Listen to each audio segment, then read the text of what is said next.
तीसरी बार एनडीए की गवर्नमेंट तीसरी बार बनने जा रही है और साफ तौर पर जो है सीटें जरूर इंडिया ब्लॉक की बढ़ती हुई दिखाई दे रही है पिछली बार के मुकाबले, लेकिन एनडीए की ही सरकार बन रही है। प्रधानमंत्री तक ने इसके ऊपर ट्वीट कर दिया है और साफ तौर पर कहा एजेंडा नहीं चला इंडिया अलायंस का। निवर्तमान प्रधानमंत्री ने पहले ही ट्वीट तैयार करके रखा होगा, क्योंकि जिस व्यक्ति का 4 जून को जाना अभी तय हो गया है, उन्होंने ही ये सब साजिश रचाई है, ये एग्जिट पोल मैनेज किया है। और ये जो आंकड़े हैं और जो वास्तविक परिणाम आने वाले हैं 4 तारीख को, ये जमीन आसमान का फर्क होगा। ये सब एक मनोवैज्ञानिक खेल है हमारा हौसला कमजोर करने के लिए। पर इंडिया जनबंधन को मैं कहता हूं, विश्वास के साथ कह सकता हूं। और कल सारी पार्टियों की बैठक भी हुई और वहां आंकड़े पर विश्लेषण हुआ। 295 सीटों के कम इंडिया जनबंधन को आना बिल्कुल असंभव है। यानी कि हमें 200 मिनिमम, न्यूनतम तरीके से हमें 295 सीटें मिलेंगी। और ये एग्जिट पोल पर विश्वास रखना मैं समझता हूं बिल्कुल गलत है। ये सब कठपुतलियां हैं और कठपुतली के मास्टर जो बैठे हैं, इन्होंने ये सब करवाया है। अरे निवर्तमान गृह मंत्री 150 डीएम और कलेक्टर से बात करते हैं, ये क्या गैर संवैधानिक नहीं है? एक दिन पहले, 2 दिन पहले, चुनाव के नतीजे आने के 2 दिन पहले निवर्तमान गृह मंत्री सारे 150 डीएम और कलेक्टर से बात करते हैं। क्यों इन्होंने बात की? तो ये सब दबाव लगा रहे हैं, एक माहौल पैदा कर रहे हैं कि हम आने वाले हैं, हम आने वाले हैं, हम आने वाले हैं। पर हकीकत यह है कि वो जाने वाले हैं, जाने वाले हैं, जाने वाले हैं। 295 का सर जो आंकड़ा दे रहे हैं आप लोगों ने ये क्या पूरी सारी पार्टियों ने मिलकर कंसोलिडेट करके बनाया है इसका? सारे पार्टियों, सारे नेताओं ने राज्यवार सीटों का विश्लेषण किया। अरे एग्जिट पोल में देखे ना, कुछ ऐसे राज्य हैं जिनका 4 सीट है, कुल मात्र 4 सीट है और वहां 6 सीट दिखा रहे हैं एनडीए को। ऐसे कई राज्य हैं जितना सीट है, सीट से भी अधिक एनडीए को मिल रहा है। तो और हम आज चुनाव आयोग को भी जा रहे हैं। पोस्टल बैलेट को लेकर एक विवाद खड़ा हो गया है, क्योंकि जो नियम के अनुसार पोस्टल बैलेट की गिनती होनी चाहिए, वो हमें गुंजाइश नहीं दिखती कि वो होगी। तो हम चुनाव आयोग को भी शिकायत करेंगे। हमने 117 शिकायतें की हैं चुनाव आयोग को, 14 शिकायत सिर्फ निवर्तमान प्रधानमंत्री के खिलाफ, पर उस पर कुछ कार्रवाई नहीं हुई है। पर मैं ये कहूंगा, आज 2 तारीख है, 4 तारीख को जब परिणाम निकलेंगे, एग्जिट पोलों का पूरा बदनाम होगा। सर इसके अलावा आपने ट्वीट किया और आपने कहा मास रिगिंग हो रही है। अजय माकन जी के ट्वीट को आपने कोट करते हुए कहा मास रिगिंग हो रही है। अजय माकन भी कुछ इंडिकेट कर रहे हैं कि काउंटिंग एजेंट्स को बिल्कुल काउंटिंग एजेंट को वहां उपस्थित नहीं होने दिया जा रहा है, उनको भगाया जा रहा है। क्यों ये सब हो रहा है? ये दबाव लगाया जा रहा है ना। और ये इलेक्शन आयोग, चुनाव आयोग बिल्कुल देख रही है, सुन रही, देख रही है, पढ़ रही है। सब लोग जानते हैं, पर सब लोग चुपचाप हैं, सब लोग डरे हुए हैं। ये धमकी, ये देखिए, ये निवर्तमान प्रधानमंत्री और निवर्तमान गृह मंत्री शासन करने का क्या सिद्धांत है? धमकी दो और शासन करो, डराओ और शासन करो। यही तो कर रहे हैं, क्योंकि उनका जाना तय हो गया है, इसमें कोई 2 राय नहीं है। कर्नाटक में जो उन्होंने एग्जिट पोल दिखाया है, हम हंसते हैं इसको देखकर। कोई भी व्यक्ति जो कर्नाटक की राजनीति जानता है, मैं कर्नाटक से हूं, मैं सांसद हूं, राज्यसभा का सांसद कर्नाटक में, मैं जानता हूं जमीनी स्थिति क्या है। हमने भी पोल करवाया है वहां, और जो एग्जिट पोल दिखा रहे हैं, हंसने की बात है। तो ये बिल्कुल साजिश है। एग्जिट पोल जो करवाया गया है इस बार, इस पर कोई विश्वास नहीं कर सकता। हमारे कार्यकर्ताओं का मनोबल गिरा नहीं है, हम डरे नहीं हैं। हमको धमकाया जा रहा है, पर हम धमकी में नहीं आएंगे। 4 तारीख को हम रहेंगे, उपस्थित रहेंगे, और आप देखेंगे 4 तारीख को ये निवर्तमान प्रधानमंत्री का जो मनोवैज्ञानिक खेल है वो विफल होगा। Sir, how do you see the exit polls are clearly saying, all the exit polls are clearly saying that there is a third term for the NDA, continuous third term for the NDA, and not good news from the India bloc camp. And at the same time, Prime Minister has tweeted and said that this casteism, communalism, and corrupt practices of the India bloc have not been fruitful, and people have rejected These exit polls are bogus. they have been masterminded by the person whose exit is guaranteed on the 4th of June. No faith can be placed on these exit polls.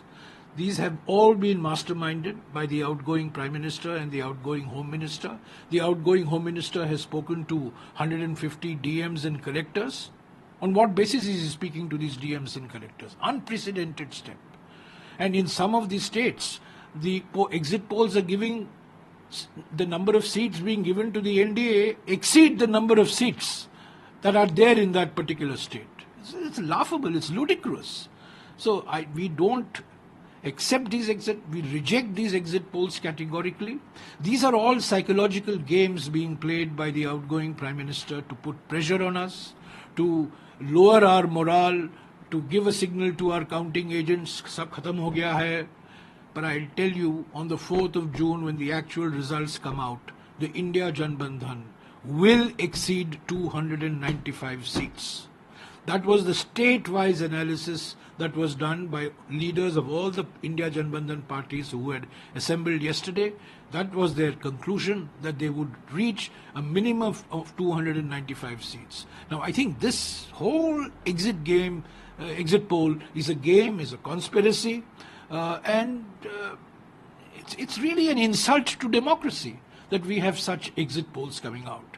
Exit polls should be fair, should be impartial, should be professional. Unfortunately, these exit polls are not. They are partisan, and they are being masterminded and orchestrated by the outgoing Prime Minister and the outgoing Home Minister. Sir, at the same time, you people will be approaching the Election Commission today. What are the issues you want No, we are going to the Election Commission today. We have sought time on the postal ballot controversy. When will the postal ballots be counted? This controversy has arisen. They seem to be abandoning the rule which they themselves have established. We have given 117 complaints, the AICC. In 77 days, we have lodged 117 complaints. 14 of them are against the outgoing Prime Minister alone. But I'm afraid the Election Commission, is a constitutional body. We respect the Election Commission. It's supposed to be an impartial body, non-partisan body, but it has to do far more to inspire confidence in us. So far, it has not done so. So you have quoted the tweet of AICC Treasurer Ajay Makan, and you have said that there is some mass rigging going on. I mean, they're not allowing our counting agents to be present. Our counting agents are being asked to leave. I mean, can there be a greater mockery of democracy than this? See, the outgoing Prime Minister knew that he was outgoing after the 27th of April, after he saw the first phase and the second phase. And after that, his whole body language changed, the language of his discourse changed, and all these efforts at psychological games started. And you will see on the 4th of June that these exit polls will be completely debunked. They are an insult to our democracy, and they are an insult to the intelligence of our people who have voted to put Mr. Narendra Modi and his regime out of power on the 4th of June.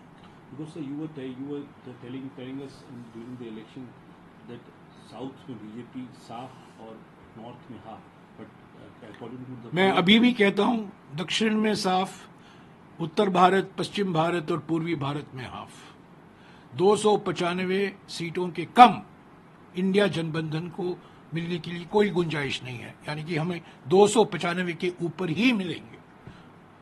Sir, आखिरी सवाल, क्योंकि कल आप लोगों ने सबने बैठक करी है, एक जुटता का आप लोगों ने एक मैसेज भी दिया, सारे लीडर साथ थे, सपा राजनीति में, और आज जो है, क्योंकि आप लोग मुद्दा ये भी उठा रहे हैं मुख्यमंत्रियों की गिरफ्तारी का, और आज केजरीवाल सरेंडर करेंगे, उन्होंने भी आपके नंबर्स को दोहराया, लेकिन आज वो कह रहे हैं कि आज मैं सरेंडर करूंगा, कि जो कोर्ट को मानते हुए. हाँ, कल केजरीवाल जी भी वहाँ शामिल थे, राघव चड्ढा जी थे, संजय सिंह जी थे, आम आदमी पार्टी की ओर से सभी पार्टियों के नेता थे, और हमने राज्यवार हर राज्य में क्या होगा, नतीजा क्या होगा, कितनी सीटें हम जीतेंगे, कितनी सीटें हम हारेंगे, कितनी सीटें में हम लड़ाई में हैं, इसका विश्लेषण हुआ. 1.5 घंटे तक विश्लेषण हुआ, और उस विश्लेषण के बाद ही खड़गे जी ने ये घोषणा की कि इंडिया जनबंधन को 295 सीट न्यूनतम, मिनिमम 295 सीट मिलेगी. और आज केजरीवाल के सरेंडर को कैसे देखते हैं आप सर? आप लोग लॉ को फॉलो करते हुए वो कह रहे हैं मैं सरेंडर करने जा रहा नहीं, हूं। वो केजरीवाल जी अपना धर्म निभाएंगे। आज राहुल जी और खड़गे जी हमारे सारे उम्मीदवारों से बात कर रहे हैं कि 4 तारीख में क्या प्रक्रिया उनको अपनानी चाहिए। और देखिए, ये जो एग्जिट पोल से ये एक माहौल फैलाया जा रहा है कि कांग्रेस जा रही है, इंडिया गठबंधन हार गई है, ये मनोवैज्ञानिक खेल है। ये मनोवैज्ञानिक बल को घटाने के लिए, कमजोर करने के लिए किया जा रहा है। हम इसका पूरा विरोध करेंगे। हमारा आत्मविश्वास गिरा नहीं है, हमारा मनोबल गिरा नहीं है, क्योंकि हम जानते हैं कि 4 तारीख को आज जो निवर्तमान प्रधानमंत्री हैं, 4 तारीख को उनको अलविदा करेंगे।